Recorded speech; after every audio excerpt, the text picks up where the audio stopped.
What up? No, we're not starting with that. Welcome back to 1420 FM.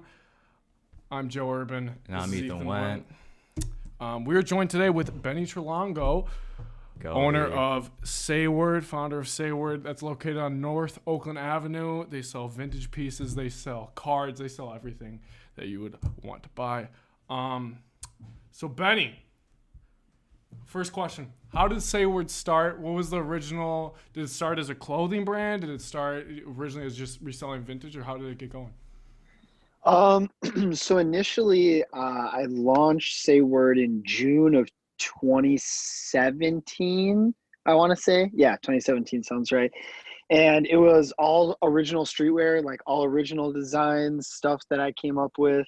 I had been doing it for like other brands, like kind of like ghost designing for a couple like local companies, a couple brands, and everyone was like, yo, you just need to really like do it for yourself, like put some of your own shit on and and just go from there. And so I started planning and scheming and trying to figure shit out. And once I came up with what exactly I wanted to do, I launched it was in June. It'll be 4 years, 4 years this June. And it's been great since. That's For sure. awesome. So did you initially open the store? And like, did you open it during the pandemic or? Yeah, so up until March, I had only been doing pop-ups and online. So like Depop, eBay, just Instagram sales, stuff like that. And then a lot of pop-ups. I had done about 50 plus pop-ups in like 3 years, just, Brady Street Days, Locust Street Days, different music events, a lot of stuff at Company Brewing, a couple things at the Cooperage. And it got to a point where I was like, this is great, but I need it to be, this isn't what I want. Like I wanted SayWord to be more. I wanted it to be more than just an Instagram page, more than just a website, more than just pop-ups. Like I wanted it to become a culture, a lifestyle, like a whole wave of understanding of like what I'm passionate about. sure. And to give these products, easy access to these customers and consumers who want it and love it too. And so I was pretty aggressively looking for a storefront for a while. And then I had just come back from a trip to Arizona where I went out there to sell vintage to a bunch of shops out there and came back with this like new energy of like, dude, it's going to happen. It's going to happen. And sure enough, like 2 weeks later, I found the storefront on Oakland. It had just gone up for rent like a week before. And signed the lease and moved in April 1st, opened the doors officially June 20th, like you said, like this year, mid-pandemic, which was complete chaos. But it felt right. It felt like the right time to do it. And it felt like that was going to be like my saving grace for 2020. And it was huge for me. Yeah. So what were like the challenges that you faced while opening a store during a pandemic? Obviously, like everyone's all cooped up inside. It's like hard for business and all that. So how did you get over those obstacles? And what kind of responsibility did came along with, opening a storefront and all that? Yeah. So, I mean, the biggest issues I was facing was with opening a business in Milwaukee County. There's so much just like legal stuff you have to do and stuff with City Hall and the courthouse. And when it comes to resale, you have to register with the police to make sure you're not, buying stolen goods and stuff. So there was a lot to be done, which normally is already overwhelming and a big task on hand. But then, everything was shut down. Like you couldn't go to City Hall because there was nobody there. Yeah. So I was very fortunate to have a friend who worked in City Hall who pretty much gave me direct answers, where to go, who to mail it to, what post office, like literally the exact, like this is what you need to do. And that was a huge help. That saved me a lot because it was a lot of waiting, a lot of headache. I mean, like I said, I got the keys April 1st and I didn't even open until June 20th because obviously because of the pandemic was a big portion, but honestly, a big portion of it was waiting for permits to clear and, occupancy, insurance. There's way more that goes into opening a storefront than I think a lot of people there's a lot of behind the scenes that goes on that I think people just look over when like someone opens a business. And that was tricky. It was really difficult. And I spent hours on the computer, hours downtown, back and forth, going from building to building, being on hold for an hour, then getting disconnected. It was a pain. It was a pain in the ass, straight up. I'll be honest. Like, it sucked. But I knew it was what I was in for. But again, because of the pandemic, there wasn't this like pressure of like, dude, I have to open by May 1st because, the summer's coming and this and that. It was like, dude, everything's shut down. Nobody's coming out. Like, take your time, do what you want. And so I did. And once I got it open, I got the keys April 1st. I was done with painting, flooring, shelves, racks, everything by, I want to say like right around Cinco de Mayo, because then I opened up for private appointments and I was allowing people in like one at a time. They had a 1 hour like time frame to where you could come in and shop. And that worked out great. That was really good. And then progressed to June 20th being able to open full-time in the public, which I loved. It's still weird because obviously it's still like COVID. So like, it's still not like the masses of people out in the city as normal. So patiently waiting for that, but definitely don't regret opening when I did or anything. It's been amazing since. Was before opening, like getting all the stuff through City Hall, just like getting even the storefront, was that the most difficult part so far of your entire like endeavor with SayWord? Or even like the first week, month of the shop being open? So I come from like hardworking background. Like I managed Bel Air for a long time. So like there was a time period to where at Bel Air Cantina, we actually had let go of our general manager. And so it was me and one other employee, one other manager, and the upper management pretty much told us like, hey, you guys are on your own. Like, we have so much stuff going on. We're not hiring another manager right now. Figure it out. And so I actually worked 42 days straight. Every single day I worked like at least a 6 to 8 hour shift every day for 42 days. And now you guys know, you've been in the shop, I have a kid, at the time I only had one kid, single parent. I didn't have my fiance. We weren't dating or anything. So it was killing me, dude. But by like day like 18, I was like so past that like exhaustion point where I was just like, it kind of became a joke. It was like, okay, how many days can we go working? And it just kept going and going and going. And we literally worked, I'll never forget it, 42 days straight. And there were days where I would close a Saturday, double on Sunday, and then open Monday. So I would work like 32 hours in the process of like 3 days, like 2 days ish. It was insane, but it helped build me this, like, what I like to say, like, as cheesy as it is, I'm super into video games, but like as you go through life, you really do gain these tools, literal and metaphysical, that allow you to succeed in whatever the next path of your journey is. And that gave me a whole fucking suit of armor that I was just like, yo, if I can do this with a kid who's in school by myself all these hours, like, yo, I can pretty much do any form of like hard labor work. Like, this is crazy. Like, I'm sure you guys have been in Bel Air. So like Taco Tuesdays or like a Saturday night when like UWM's in session, or in the summer, and it's like, we clear 400, 500, 600 tables in a night. Like it was chaos. But again, it helped build me to this. And so honestly, the legal part was the hardest because that was out of my hands. Everything that I can, my fiance will tell you, like, I'm typical Virgo, as they say, like, I'm a control person. Like, anything that I'm in control of, like, we're going to get done. We're going to knock it out. We're going to crush it because I'm putting my heart and soul into it. It's my priority. But when it comes to something like City Hall, it was like, here's all my paperwork. All right. I guess Yeah. I'll hear from you soon-ish, question mark. And then I'd hear from them in like 2.5 weeks and they'd be like, oh, actually you forgot this one thing.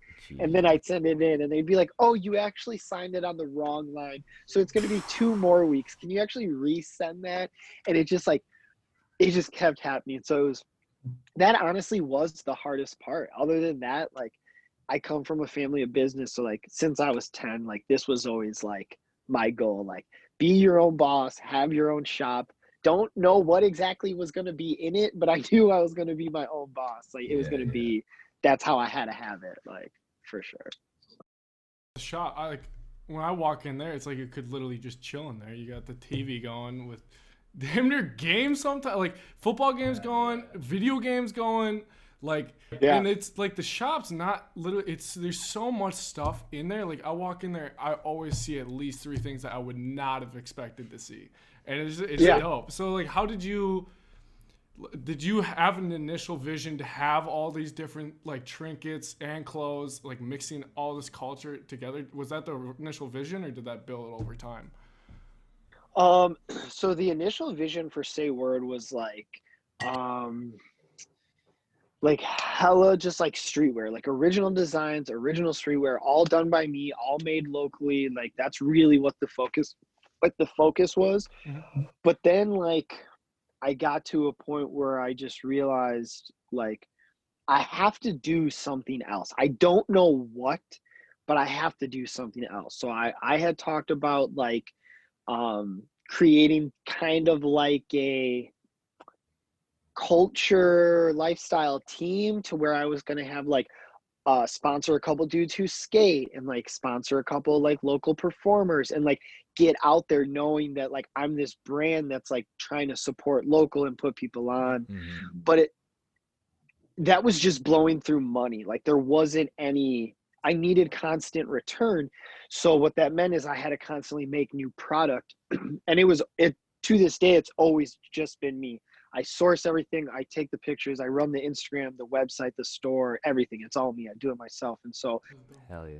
I really started feeling this pressure of being like, I have to constantly create original, relevant designs and put all this money into it to create a cohesive capsule and then hope that people actually fuck with it because there's a million people making clothes, Yeah, like Yeah, for there's sure. everybody makes clothes these days. And when I worked at Moda 3 and I tell everybody this in person, in interviews, everything, I always repeat this because this is one thing that stuck with me the heaviest. Eric, one of the owners of Moda 3, took me aside when I was really diving into SayWord, and he was like, anybody can make t-shirts and anybody can have an Instagram and a website. Mm-hmm. What are you doing different? And it was kind of like a question, but also kind of like a call out to like think for myself, like, what are you doing? Like, what am I doing besides just printing these? Like, yeah, it's cool designs. Like that I wore this one. This was actually one of the first ones that I did. It's like a hentai Yeah. vibe, like That's say hard. word thing. And like, but like what more, like what else about it, like context, give me more as to what it is, who you are. And so that's when I was like, okay, we're gonna start doing more interviews, we're gonna start showing our face more on the social media, we're gonna start like grinding way more on pop-ups, getting our name out there. Mm-hmm. And it was going really good. I would do like about 4 or 5 collections a year, and about, yeah, I'd say between like 3 to 4, it sounds more right. And it would be like everything limited, 5 or more pieces, everything hand done, like really nice pieces. But the problem with that is there's so much time and money put in that like I wanted SayWord to be full time, and you can't have a full time business if you're doing 3 limited collections a year. Like Yeah, it yeah, don't yeah. work that way. So my fiance really lit a fire under my ass. She was just my girlfriend at the time, and she was like, "Yo, like you already are out here thrifting with me all the time. You're already a huge toy and comic book collector and Marvel collector and Pokemon collector and Dragon Ball Z collector. Like you should incorporate that in the brand because that's already the vibes that you have. Like you know, like my a lot of my early streetwear sets were like early kind of like anime babe, like a lot of embroidery, camo, floral kind of stuff. Uh-huh. And she was like, dude, you just really need to incorporate that. And so I slowly started incorporating like only vintage items that fit with what I was doing. So like anime and cartoon stuff pretty much exclusively. And then I kind of found this whole like vintage community of just where all these people were doing vintage, but there was a lot of people that were into the same stuff that I was. And I just started connecting and talking and building, and I was like, oh hell yeah, this is what it's going to be for sure.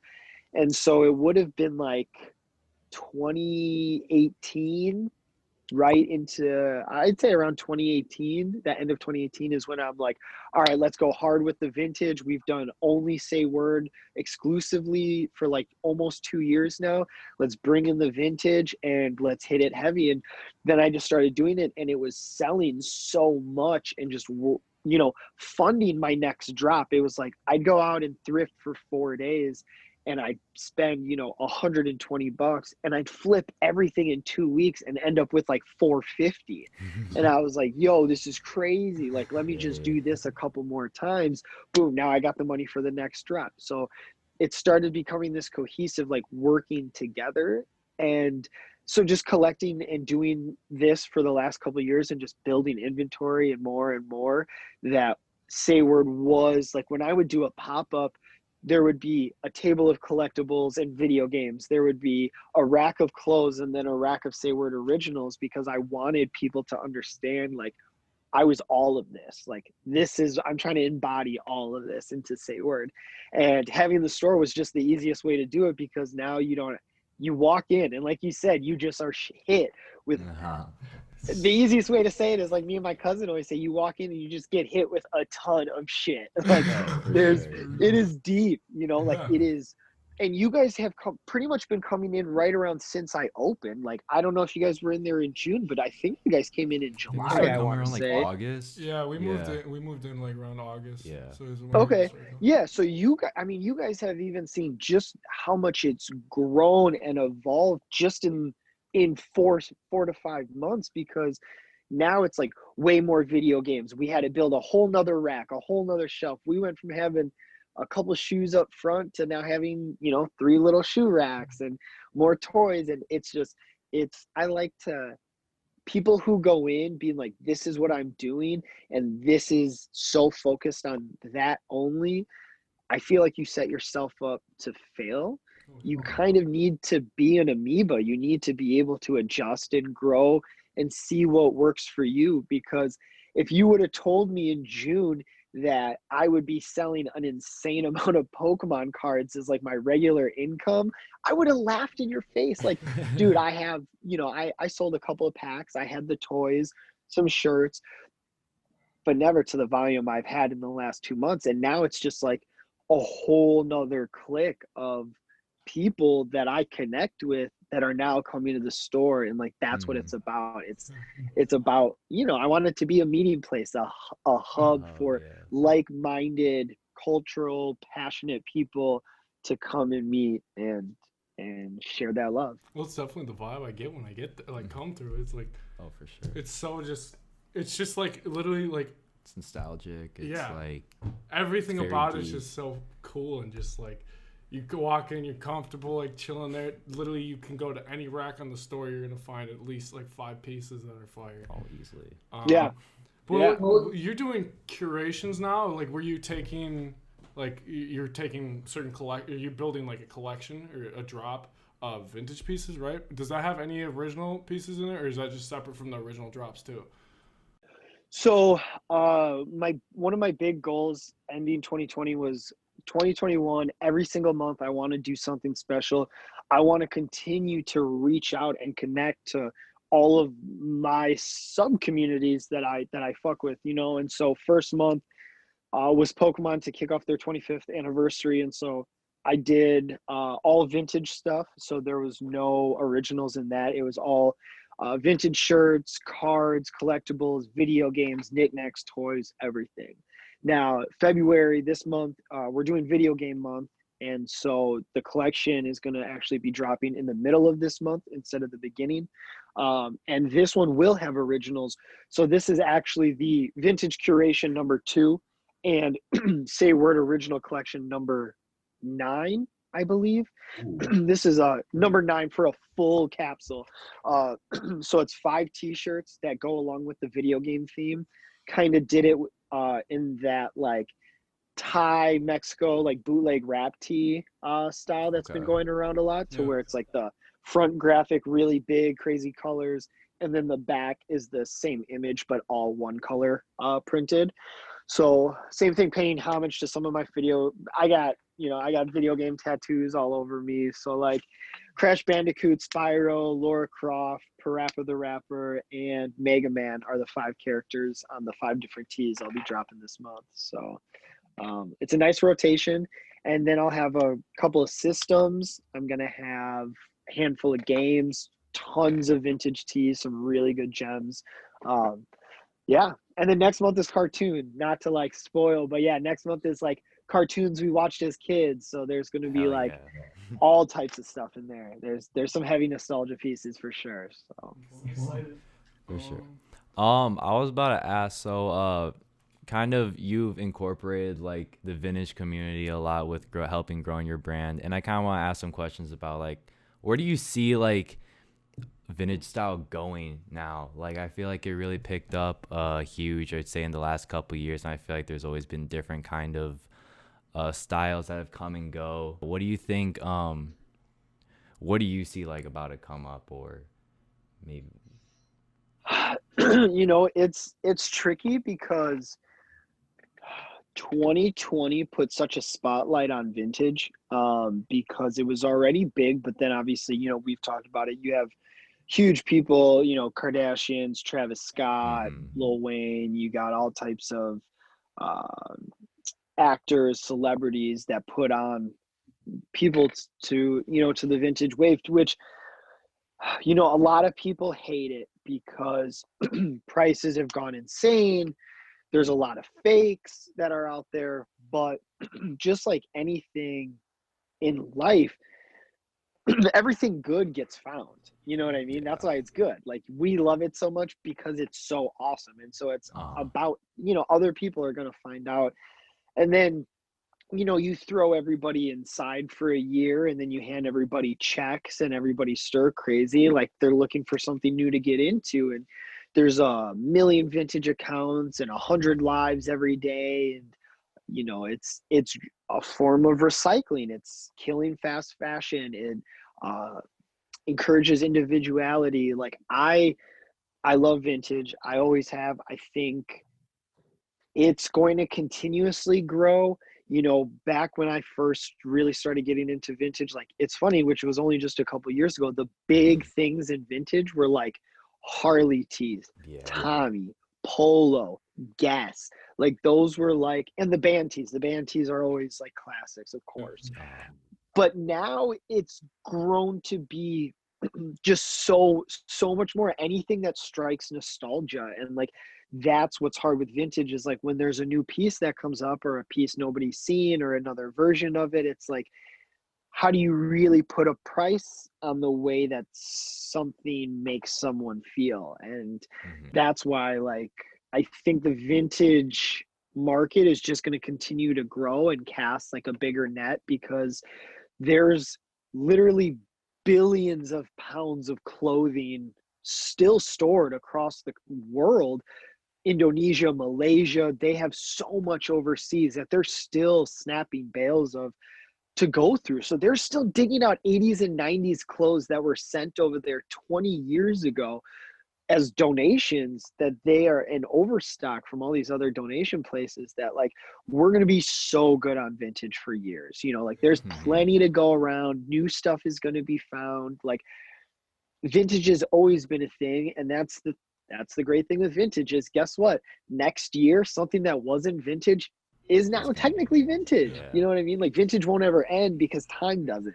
Like I know that sounds like a weird, like stoner, like metaphorical thing to say, but like, like people are geeking because, like, especially for age range, it's like people it's hard because there's so many younger guys in the vintage community. And when I say younger guys, I'm talking guys from the age of like 16 to like 22, to where like when I first really got into vintage, I was more on the younger spectrum of it. And I was born in 1991. Now I would say the average age of the person who's actively in the vintage scene is probably more around like 1999.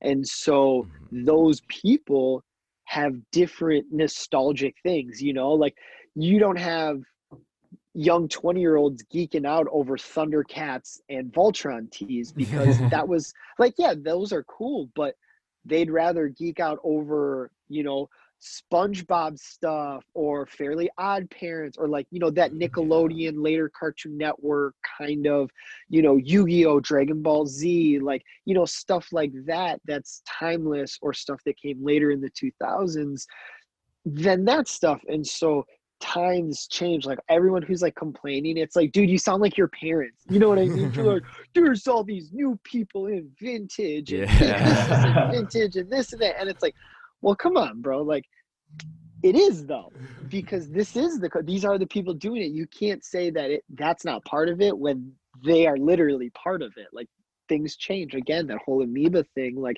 you can't try and steer something one way for so long, because if you do, it's just going to die. It's just going to go into the ground. You have to allow it to be organic and grow and take things as they come. And I think vintage will continue to grow. I think that like, you look at places that still need to catch up, like Milwaukee. Like Milwaukee is still very behind on like the vintage trend. I think 2020 has helped it a lot.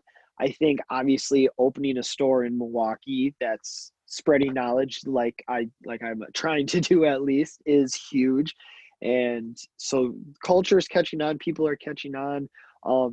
But like, I think for Milwaukee, I think we're still like a while away before like it's a huge wave and like people are understanding what's good with it. And again, like I said, recycling the individuality, like a lot of it you can get for the low. I mean, people pull out heaters from the $10 bucket in the shop all the time, and it becomes some of their favorite garments. I see people like, nothing is better than like someone copying a piece and like posting it that they wear it right away, or like straight to body, or like they come in wearing it later and be like, oh yeah, I forgot I bought this tee. Like that's what it's about. For like sure. That's like 100%. That's where it's getting and moving forward. Yeah.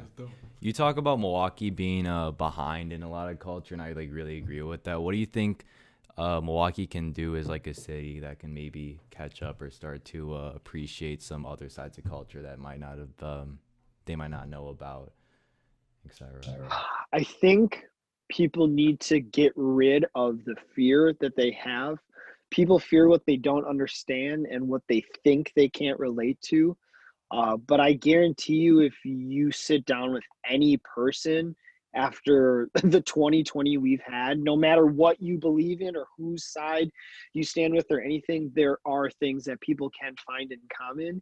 And I think that people need to be able to take down that wall. And something that I've always complained about Milwaukee, I was born and raised here, went to MPS my whole life.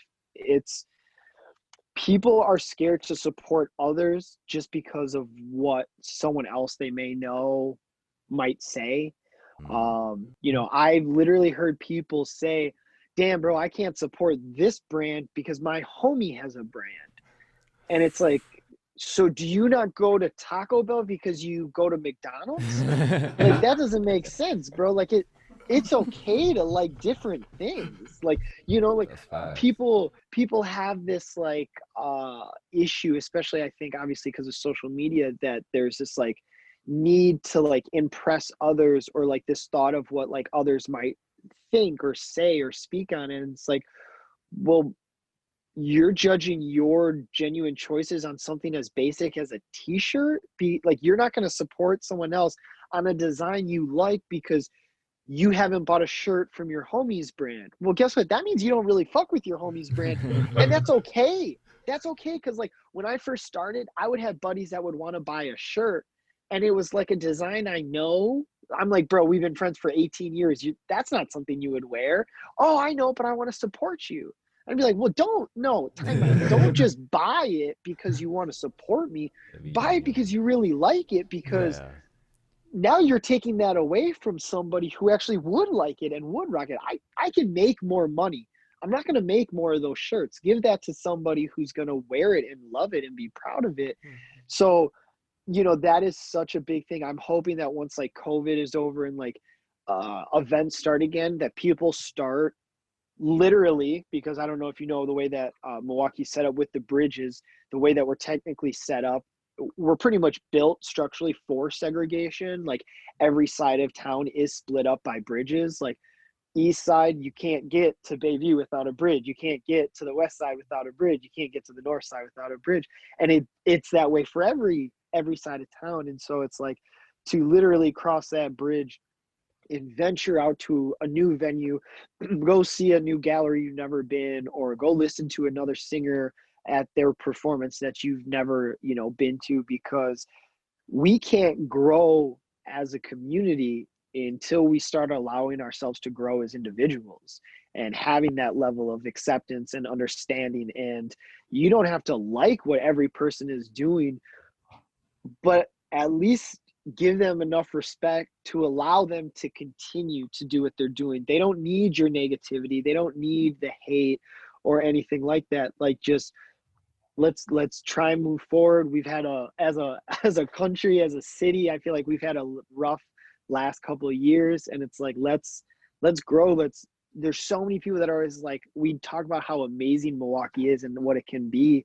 So it's like, let's actually make it that way. Let's get everybody to do it. And that's why, like, that was, again, one of the big things is like, I have the store, I have the platform, I'm using it. I want to continue to use it because we're going to be doing events and gatherings and sponsoring music events and sponsoring skate jams and sponsoring giveaways and a street festival and stuff like that, because we want to continue to bring people together of like-minded, not like-minded, passionate people, uneducated people, bring everybody together so we can elevate and grow and progress as a vintage community, as a Milwaukee community, as a community, world community, everything.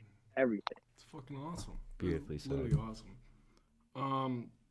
So what's one thing you're most proud of from your the whole journey so far of SayWerd? What's the most proud moment you've had? Like with SayWord specifically? It doesn't have to be SayWord. Just it doesn't have to be.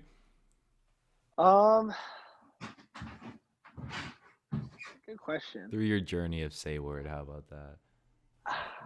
I have a really bad issue of being like hypercritical of myself and not always being able to like step back and pat myself on the back, I guess is the best way to say it. So I don't know. I guess just getting it done, like despite COVID, despite having 2 kids, despite having friends and family telling me I'm fucking crazy and I'm stupid and that I shouldn't do this and everything else, that like I did it anyways. I did it by myself. I'm still doing it. I have the awesome love and support from my fiance and my 2 kids and my mom. Like, just getting it done, like really, like as cheesy as it is, like, people always were like, you put your mind to it, you can get anything done. And I'm like, yeah, that sounds like crap because I want this to happen, but it seems impossible. Yeah. But to be not even 30 years old, again, with 2 kids and like my own space, my own car, like no debt, like I don't owe anybody anything. Like I paid for the whole store by myself. Like I continue to do it all, like no credit cards. I do not use credit cards, like literally just grinding it out and getting it done by myself, having that determination and like just doing it, like really just doing it. Like to even like, honestly, I still walk into the store sometimes and I just kind of like laugh. I'm like, what the fuck? This is still here? this is real? Like what the hell? I'll call my cousin. I'll be like, dude, this is the longest pop-up ever. Like, what is that? What? Like, I'll drive by when I go to the grocery store and I'll just be like, that's my store. Yeah. Like it's still very surreal. I feel like I'm still in this like honeymoon phase, and it's just awesome, like having it. And you know, for example, you guys, the amount of people that come into the store that I've been able to meet and, you know, chop it up with and talk to and just have a good time. And then, you know, because of that, do something like this and be on your podcast, help you guys help me, and, you know, be creative together and grow and expand and get your creative side out and my words out. It's great. Like that's what this is about. And I've always wanted, like I said, SayWerd just being more than just printing t-shirts. Like it's just made such a big gap in the last year, like a big jump from like what it was to what it is now, and like continue to be like ticking up. Like that's what I'm proud of, is just like the genuine growth and outreach that it's had in the last year is if I had to dial it in, that's what I'd say. That's awesome. I know you brought up some stuff. I think when we were talking, you wanted to like, this might be early to say, but I know you want to like move a storefront, maybe like expand your space and stuff. So like related to that, like what now are you trying to have SayWerd kind of grow towards and kind of be known in like Milwaukee as? So continue to do like what I'm doing. Like I want it to be like a fun, safe space for people to come talk, bullshit with their friends, trade cards. Like once I do get a bigger space, like I do plan on having a couple like in-house game systems for people to just come and play while they shop, or they can play while someone else is shopping. Like we're going to have like a bigger shoe wall. Like we're going to have, like, the plan is to be everything we are now, just about 4 times as big, and just really give a bigger space, because obviously it's cool now. Like I love the space I'm in now. It's very homey. It feels very like New York boutique, like office kind of vibes. And I love that. And it's perfect for me to maintain and to handle as one person.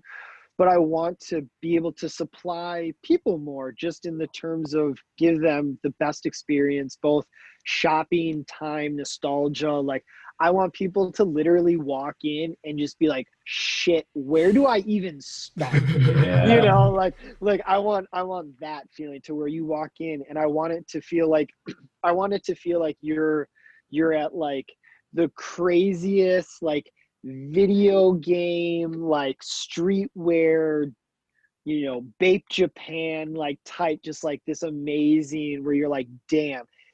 And then when you realize that not only is it local, but it's like curated by one person who, like, I'm hand selecting everything. Like that's the thing, is like I'm not just some place that's like, you guys know, that's just like throwing stuff out there. Like I hand pick. I've grown to be very picky with what I buy and what I don't buy now, and I want to have a nice variety curation in my store always. I want to be proud of what I'm selling and what people are looking at, and so continue to do that, but on a bigger scale, to where I can have a killer $10 section that's still packed with heat, and still have the crazy sports section, and still have the crazy grails all on the wall, and the giant case of video games. And like I want people to come in and be awed, and that feeling that I have now when I walk into my store, I want that continue forever. Yeah, for sure. That's awesome. Yeah. Anything you would like to say? Any shout outs? Any upcoming stuff? Any just things you want the people to know? Let's see. We'll start with upcoming stuff. We're going to have, obviously, the video game drop coming up in about, I want to say 10 days. I'm still waiting on delivery on some last minute things. We're going to be doing a Mario Kart tournament number 2. We had one a couple months ago, so we're going to do another one, to where you buy in, winner take all. So we'll have probably 12 racers, $20 buy-in. Winner will get like $260 for the store. I'm going to throw in some extra money too for it. Probably give away like a hat and a shirt as well. After the Mario Kart tournament, we're probably going to do, I've been getting a lot of requests for both a Super Smash Bros. and a Pokemon one. So I'm thinking we might do both. Honestly, why not? You know, like why limit ourselves? You know. So yeah, that's what I'm thinking. We're gonna probably do that too. What else? Like I said, we got the video or comic book and cartoon next month is gonna be the theme. So that's super sick. Again, with the SayWord originals that are coming with the video game drop, we always do like a limited fashion. So for each design, there's actually only going to be 10 of each like design. So it's only small through 2XL. So there's pretty much like 2 or 3 of each size for each shirt. And I don't do reprints or restock. So like once they're out, they're out. Hey, I one like and done. keeping Get it it like now. small. That way people actually know like, damn, this is literally a 1 of 10. Like there's 1 of 10 people out there with this heat. Like that's it. So gonna do that. Other than that, like I got some other stuff like cooking, but I'm gonna probably like hold off to like spill those beans. Sure. But couple changes in the store, a couple really good curations coming up, some good Milwaukee things coming up for April for Milwaukee Day for 414 days. So Hell yeah. Hell yeah. We love to hear it. Well, thank you so much for coming on. Thank you for your time. Great discussion. You said some great things, and check out SayWord. check out SayWord. We'll put their link and everything right here. And yeah, hell yeah. thank you once again. Thanks so much. Appreciate it. Yeah, hey, thank you guys. I'm sure I'll see you guys soon. Thanks for having me on. I appreciate you guys. All right. Much love, guys. Thank you guys. Thank you. Later.